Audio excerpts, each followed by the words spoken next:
Habari, shikamo. Mimi ni Dennis Peter na nataka kufundisha katika kipindi hiki juu ya maana halisi ya kuona mambo kwa mtazamo wa Mungu, kuelewa kama tunaishi katika ufalme wa Mungu. Kama sisi ni wale ambao ufalme wa Mungu umeletwa karibu nasi na tunataka kuletea wengine karibu, nataka tufikirie kwa kina, hii inamaanisha nini? Hii inabadilisha vipi namna tunavyoitazama dunia? Hii inabadilisha vipi namna tunavyoishi maisha yetu kila siku? Na ninachotaka tufanye ni kutambua kwamba Yesu alikuja kuleta huu ufalme kwa watu wote. Na tunasahau kwa urahisi sana, tunafikiri ni kwa ajili ya wachache tu, lakini ni kwa ajili ya watu wote. Alitaka watu wote wapate nafasi ya kusikia, kujua na kuelewa ujumbe huu.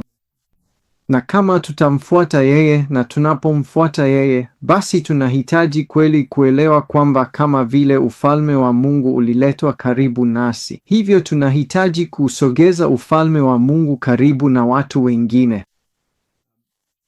Na hilo ni muhimu sana kwa sababu sio tu kwa ajili ya viongozi muhimu ambao mara nyingi tunafikiri ndio wanaopaswa kutenda mambo haya. Hii ni kwa ajili ya kila mmoja wetu. Petro, kwa mfano, alikuwa kiongozi mashuhuri. Yeye ndiye aliyemfuata Yesu tangu mwanzo na katika maisha yake yote. Alipomfuata Yesu kupitia Injili, Mathayo, Marko, Luka na Yohana zinasimulia hadithi ya Yesu. Petro, mmoja wa wafuasi, alipitia mambo mengi, akifanya maajabu kama kutembea juu ya maji. Anatumiwa na Mungu kuhubiri ujumbe wa kuponya wagonjwa. Anafanya mambo ya ajabu, lakini jambo moja muhimu sana linalomtokea Petro ni kwamba Yesu anamwambia wakati fulani, anasema, wewe ni Petro, na juu ya mwamba huu nitajenga watoto wangu. Hivyo Petro ni mfuasi muhimu sana wa Yesu, na ni muhimu sana tuelewe hilo, kwa sababu hadithi ninayotaka kukuambia leo, ambapo tunafikiria kuhusu kuangalia mambo kwa mtazamo wa Mungu, inamhusu Petro. Yeye ni sehemu muhimu ya hadithi hii. Lakini si kuhusu yeye tu, bali inawahusu pia wafuasi wote wa Yesu waliokuwepo wakati huo. Na pia naamini inawahusu wafuasi wote wa Yesu wanaoishi leo. Na kama tutakuwa katika ufalme wake tukimfuata Yesu, basi tunahitaji kufikiria dunia inaonekanaje kwa mtazamo wa Mungu. Nataka nikusomee kutoka kwenye Biblia. Nataka kusoma hadithi ambayo nafikiri ni muhimu sana, kwa sababu katika hadithi hii tunakuta jambo fulani linatokea kwa Petro kama mfuasi wa Yesu, kama mtu aliye katika ufalme. Kuna jambo linamtokea ambalo linambadilisha kwa undani sana, kiasi kwamba linamwezesha yeye na wote wanaomfuata Yesu kuelewa kwa kweli maana ya kuukaribisha ufalme wa Mungu kwa watu na kuungana na Yesu katika misheni yake. Hadithi katika kitabu cha Matendo ya Mitume, kinachokuja baada ya Injili, Mathayo, Marko, Luka, Yohana, ni Matendo. Kinaitwa Matendo kwa sababu kinaelezea matendo ya mitume waliomfuata Yesu, mambo waliofanya kanisa lilipoanza mamia ya miaka iliyopita. Mitume, wafuasi wa Yesu, haya waliofanya, hivi walivyotenda. Mara nyingi hufikiri ingeitwa matendo ya Mungu, kwa sababu ni Mungu Roho Mtakatifu aliyefanya hayo kupitia watu. Lakini katika sura ya 10 mstari wa 9 kuendelea kwa mistari michache inasema, karibu saa 6 mchana siku iliyofuata, walipokuwa safarini wakikaribia mji, Petro alipanda juu ya paa la nyumba kuomba. Akasikia njaa kutaka chakula, chakula kilitayarishwa. Akaanguka kizunguzungu. Akaona mbingu zimefunguka na kitu kama shuka kubwa ikishushwa duniani kwa pembe zake 4. Kulikuwa na kila aina ya wanyama wenye miguu minne, pamoja na wanyama watambao wa nchi na ndege wa angani. Ndipo sauti ikamwambia, inuka Petro, kuwa na kula. Hakika sivyo, Bwana. Petro akajibu, Sijawahi kula kitu chochote kichafu au najisi. Sauti hiyo ikazungumza naye mara ya pili. Usikite kitu chochote kuwa kichafu ambacho Mungu amekitakasa. Jambo hili lilitokea mara tatu, na mara moja lile shuka likarudishwa mbinguni. Wakati Petro alikuwa akitafakari maana ya maono yale, wale watu waliotumwa na Kornelio waligundua mahali nyumba ya Simoni ilipo na wakasimama mlangoni. Wakapiga kelele wakiuliza kama Simoni anayejulikana kama Petro alikuwa akikaa hapo. Petro alipokuwa bado anawaza juu ya maono hayo, yule pepo akamwambia, Simoni, watu watatu wanakutafuta. Kwa hiyo inuka na ushuke chini. Usisite kwenda pamoja nao, kwa maana nimewatuma. Petro akashuka na kuwaambia wale watu, mimi ndiye mnayemtafuta. Kwa nini umekuja? Wale watu wakajibu, tumetoka kwa Kornelio akida. Yeye ni mtu mwadilifu anayemcha Mungu, anaheshimiwa na Wayahudi. Malaika mtakatifu alimwambia akualike nyumbani kwake ili asikie utakayosema. Kisha Petro akawakaribisha wale watu ndani ya nyumba ili wawe wageni wake. Ni hadithi ya ajabu sana. Petro, mfuasi wa Kristo, akipanda juu ya dari kuomba. Na hadithi hii inahusu kubadilishwa kwa mioyo na akili zetu ili tuweze kujilinganisha kweli. Moyo wa Mungu na akili ya Mungu na kweli kutumiwa kuleta ufalme wake duniani. Unaona, hapa ndipo changamoto ilipo. Hii ilikuwa changamoto kubwa katika Biblia na pia ni changamoto kubwa kwetu. Changamoto katika Biblia ilikuwa hii, unaona, kwamba hadithi ya Petro juu ya dari katika Matendo sura ya 10 inakuja wakati muhimu sana, na ni muhimu kwa sababu huko nyuma katika Matendo sura ya 1 mwanzoni mwa kitabu cha Matendo ambacho kinafuata maisha ya Yesu, kifo chake, ufufuo wake na kabla tu ya kupaa kwake, kabla hajaenda mbinguni, Yesu aliwaambia wafuasi wake, mtakuwa mashahidi wangu. Mtaichukua hii habari mkianzia pale mnapoishi, mahali walipokuwa wakati huo huko Yerusalemu, mji wa Yerusalemu. Kisha itasambaa hadi Yudea na kisha Samaria, na baadaye itaenda mpaka miisho ya dunia.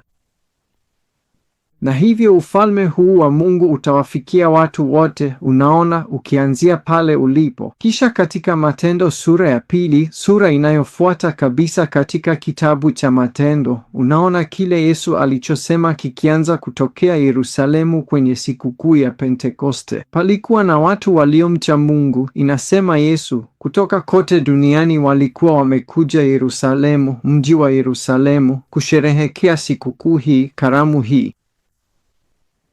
Na walipokuwa pale, Petro alisimama na akasema, wanaume, nataka niwaambie habari njema kubwa, na akahubiri injili ya ufalme kwa watu. Na waliposikia hawa Wayahudi waliomcha Mungu, inasema kutoka kote duniani waliokuwa Yerusalemu, waliposikia ujumbe huu, mioyo yao iliguswa na wakatambua walihitaji kutubu. Na hivyo inasema watu 3,000 wakaongezwa kanisani siku hiyo, mwanzo kabisa watu 3,000, na hawa wakaunda kanisa la kwanza Yerusalemu, mahali ambapo Yesu alisema litaanza, pale mlipo. Halafu kilichotokea ni kwamba kanisa hilo lilianza kuteswa, na hivyo wengi wa wale waliokuwa wafuasi wa Kristo pale walianza kuondoka Yerusalemu kwenda Yudea na Samaria, wakaendelea mbele, na walipohama walishirikisha ujumbe wa ufalme na watu. Waliwaambia watu kuhusu huyu Yesu waliyekutana naye. Na hivyo injili ya ufalme, habari njema, ilianza kubadilisha maisha zaidi na zaidi iliposambaa kutoka sehemu moja hadi nyingine, na hiyo ikaendelea hadi tunapofika sura ya 10. Yesu alisema, kuanzia Yerusalemu kisha Yudea, halafu Samaria na hadi miisho ya dunia. Sasa Matendo sura ya 10 ndiyo sehemu ya mabadiliko, kwa sababu hadi wakati huo Injili ilikuwa imehubiriwa hasa kwa watu wenye asili ya imani ya Kiyahudi na hakika watu waliokuwa wanaielewa. Lakini Injili hii inakwenda kwa watu wote, watu kama mimi na wewe. Sisi ni watu wa mataifa. Sisi si wale waliokuwa watu wa Mungu. Na hili ni muhimu sana kwa sababu alipitia jambo fulani. Na sasa hivi utapata uzoefu katika kujiunga na Yesu 25 ambapo utaomba Mungu afanye jambo moyoni mwako pia. Na hilo litakuwa kuuliza, ninaangaliaje dunia hii na kuiona kwa mtazamo wa Mungu? Unaona, Petro aliona kwa mtazamo wake mwenyewe. Alikuwa Myahudi. Kwa hiyo aliwaona watu wa mataifa kama wachafu. Uchangamani na watu hao. Wewe kaa mbali na watu hao, huwezi hata kuwakaribia.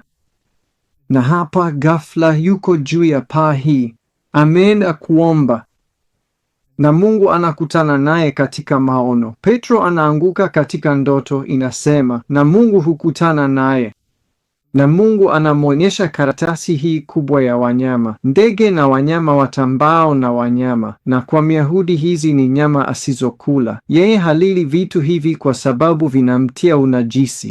Na Mungu humwambia yasiyowazika. Mungu anamwambia Petro, uchinje ule. Naye Petro akasema, la Bwana. Petro, kuwa na kula? Hapana Bwana. Petro, kuwa na kula? Hapana Bwana. Hakuna kitu kichafu au najisi ambacho kimewahi kupita midomoni mwangu. Siwezi kula vitu hivi Bwana, kwa sababu vinanitia unajisi.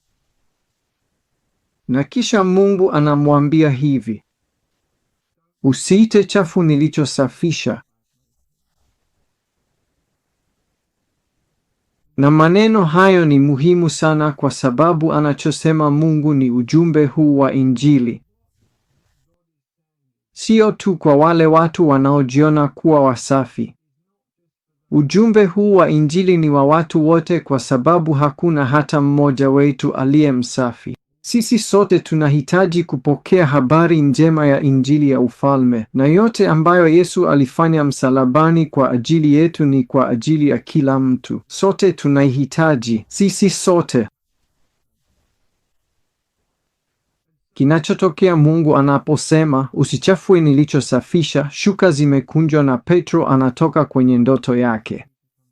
Anashuka ngazi kutoka paa na kukutana na watu hawa tulivyosoma, maana kulikuwa na mtu aitwaye Kornelio.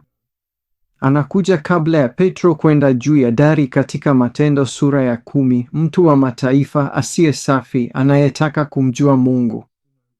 Na Mungu anasema, njia ya kunitafuta ni kutuma watu na walete Petro azungumze kwako.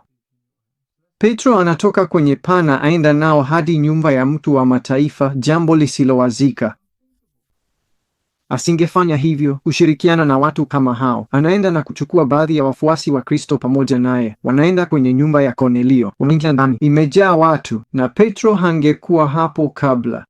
Naye anasimama katika nyumba hiyo, anautazama umati huu wa mataifa na kusema, sasa naona kwamba Mungu haonyeshi upendeleo. Injili hii ya ufalme ni kwa ajili ya watu wote.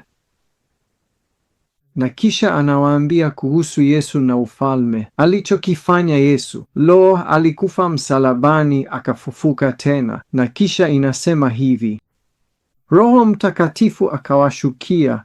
Roho Mtakatifu wa Mungu akawashukia kama tu ilivyofanya juu ya umati katika Matendo sura ya 2 katika Yerusalemu. Roho Mtakatifu yule yule alishuka juu ya umati huu wa mataifa, na wafuasi wa Kristo waliokuja pamoja na Petro walishangaa na kusema, Mungu anawaokoa. Hawakuweza kulitatua. Ndipo kanisa la Yerusalemu ambapo Roho Mtakatifu alianguka wakamwambia Petro, njoo utuambie unafanya nini? Kwa nini unaenda kwa watu hawa na habari njema hii? Hivi sivyo tunavyoona mambo. Hivi sivyo inavyopaswa kuwa. Petro akarudi Yerusalemu akasema, nilikuwa juu ya paa nikaona maono. Nikaenda nyumbani kwa Aquilius nikahubiri Injili, Roho Mtakatifu akawashukia kama alivyotushukia sisi. Nikajiuliza, kama Mungu aliwapa Roho aliyetupa sisi, nisimzuie? Kisha kanisa likahitimisha kwamba Roho Mtakatifu wa Mungu aliyewapewa wao ni yule yule Roho Mtakatifu waliokuwa wamepokea. Hivyo nao hawakuweza kumpinga Mungu na wakahitimisha katika Matendo sura ya 11 mstari wa 18, basi hata kwa watu wa mataifa Mungu amewapa toba iletayo uzima, hata watu wa mataifa. Yohana sura ya 3 mstari wa 16 unasema hivi, kwa maana Mungu aliupenda ulimwengu kiasi kwamba akamtoa mwanawe wa pekee ili kila amwaminie asipotee bali awe na uzima wa milele. Mungu, napenda sana hilo neno dogo kwa Kiingereza, Mungu aliupenda ulimwengu sana, watu wote. Hii injili ya ufalme ni kwa ajili ya watu wote. Kuna mstari mzuri sana katika kitabu kinachoitwa Ufunuo ambacho kiko mwisho wa Biblia na kinazungumzia nyakati za mwisho, mwisho wa mambo yote. Na katika Ufunuo sura ya 7 mstari wa 9 inasema hivi, baada ya hayo nikaona na tazama, umati mkubwa ambao hakuna awezaye kuuhesabu, kutoka kila taifa, kabila, watu na lugha, wamesimama mbele ya kiti cha enzi na mbele ya Mwana-Kondoo. Huyo ni Yesu. Walikuwa wamevaa mavazi meupe na wameshika matawi ya mitende mikononi mwao. Hiyo ni picha ya nyakati za mwisho ambapo huu ufalme utatimia kikamilifu, na inachosema ni kwamba watu kutoka kila kabila, kila taifa, kila lugha, sisi sote watu, hii ndiyo ufalme, huu ni kwa ajili yake. Na ndivyo ilivyotokea kwa Petro na ikasababisha harakati ya kufanya wanafunzi ambayo ilibadilisha ulimwengu. Na kwetu sisi maana yake ni hii. Tunasimama hapa leo, ninyi katika jiji lenu mlipo, mmezungukwa na watu wengine wengi kutoka sehemu mbalimbali za kanisa, madhehebu mbalimbali, labda si kutoka kanisa lolote hata kidogo. Simama hapo pamoja. Na nadhani Mungu anataka kufanya kitu ndani yako sasa. Nadhani Mungu anataka kufanya kazi moyoni mwako kwa njia kama hiyo, kama vile alivyofanya kazi katika moyo wa Petro na wale wengine mwanzoni kabisa, ili waanze kuutazama ulimwengu kwa mtazamo wa Mungu. Kutambua kwamba tunapotazama jiji letu, jamii yetu tunakoishi, tunalitazama na kusema, Mungu, unaona nini unapolitazama hili? Nawezaje kuliona kama unavyoliona wewe? Mungu, fanya kitu ndani yangu, ubadilishe moyo wangu ili nione mambo kama unavyoyaona, halafu niwe tayari kulinganisha moyo wangu na moyo wako na kisha kuchukua hatua katika kile unachotaka nifanye kama jibu la hilo. Na hivyo, kama sehemu ya kujiunga kwako na mkutano wa Yesu, utakuwa na tukio la juu ya paa. Mungu akubariki.